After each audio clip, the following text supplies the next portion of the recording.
আমরা শুনেছি আমাদের শিক্ষার্থীকে টিভি তুলে নিয়ে গিয়েছে।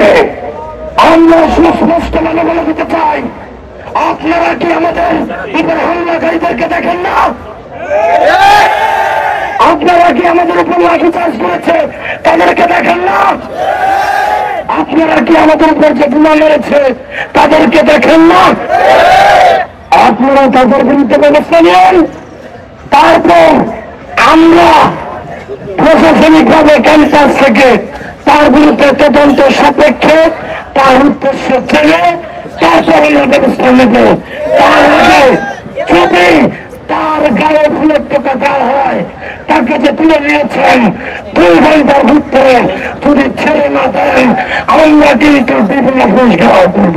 আপনারা 2 ঘন্টার মধ্যে আমাদের ওই ভাইটিকে ছেড়ে দেবেন। জগন্নাথ বিশ্ববিদ্যালয় প্রশাসন তার আইন এবং নীতিমালা অনুযায়ী তার বিরুদ্ধে ব্যবস্থা নেবে। কিন্তু আমাদের উপর হামলা হয়েছে যে সেই ব্যবস্থা নেওয়ার আগে তাকে কিছু করবে না, তাকে একটি ফুলের টুকাও দেওয়া যাবে না। আমরা প্রতিনিধি দল পাঠাচ্ছি, আমাদের প্রতিনিধি দলের কাছে তাকে হস্তান্তর করতে হবে।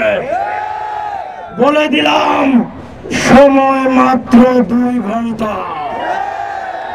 আপনারা জগন্নাথ বিশ্ববিদ্যালয়ের ভালোবাসা দেখেছেন, 24-এর গণঅভ্যুত্থানে বুক চিতিয়ে আপনাদেরকে ঘিরে রাখা দেখেছেন, বুকের তাজা রক্ত দেওয়া দেখেছেন, কিন্তু জগন্নাথ বিশ্ববিদ্যালয়ের হুঙ্কার কিন্তু দেখেননি। আমরা যে যৌক্তিক দাবিতে দাঁড়িয়েছি, আমাদের যৌক্তিক দাবি মেনে নিন। আমরা প্রিয় আমাদের রক্তের উপর দিয়ে গড়ে ওঠা ইন্টারিম সরকারকে বলতে চাই, আপনার ঘুম ভাঙান, আপনার ঘুম ভাঙান, আমাদের দাবি মেনে নেন। আমরা পড়ার টেবিলে ফিরে যাব মাত্র 2 মিনিটের নোটিশে, মাত্র 2 মিনিটের নোটিশে আমরা আমাদের পড়ার টেবিলে ফিরে যাব। কিন্তু যদি আমাদের দাবি মেনে না নেন, তাহলে দাবি আদায়ের আগ পর্যন্ত আমরা যারা গণ অনশন করছি তারা গণ অনশন করতে করতে মারা যাব, এখান থেকে সরব না। প্রিয় ভাইরা, আপনারা জানেন জগন্নাথ বিশ্ববিদ্যালয় বাংলাদেশের ইতিহাসে একটি স্বর্ণাক্ষরে লেখা শিক্ষা প্রতিষ্ঠান।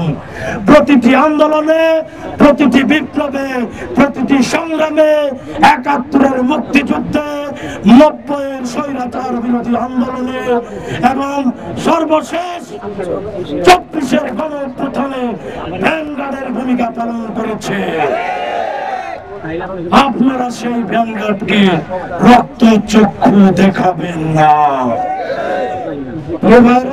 আমরা বলতে চাই, আমাদের অবস্থান কর্মসূচি চলছে, চলবে, আমাদের অনশন কর্মসূচি চলছে, চলবে।